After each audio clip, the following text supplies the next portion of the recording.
তুমি আমার হৃদয়ে থাকা একগুচ্ছ ভালোবাসা, তোমাকে শুধু ভালোই বাসা যাবে, পাওয়ার নেই কোনো আশা।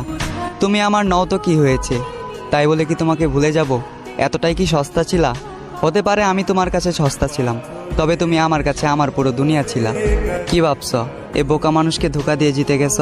বোকা, তুমি এমন একটা মানুষকে হারিয়েছ যে কিনা তোমাকে দূর থেকেই ভালোবেসেছে। তুমি এমন একটা মানুষকে হারিয়েছ যে কিনা তোমাকে 10 জনের থেকে আড়াল করতে চেয়েছে। তুমি এমন একটা মানুষকে হারিয়েছ যে তোমার বাবার অবর্তমানে তোমার দায়িত্ব নিতে চেয়েছে। মিলিয়ে নিও, আমাকে একদিন তোমার মনে পড়বেই। যেদিন কেটে যাবে তোমার এই মিথ্যে ভালোবাসার ঘোর, সেদিন তুমি বুঝতে পারবে কে ছিল আপন আর কে ছিল পর। তবে সেদিন বুঝেও আর কোনো লাভ হবে না, কারণ আমি হারিয়ে যাব তোমার থেকে অনেক দূরে। তবে কথা দিচ্ছি তোমায়, তুমি ছিলে, আছো এবং আজীবন থাকবে আমার এই অন্তরে। চোখের ভাষা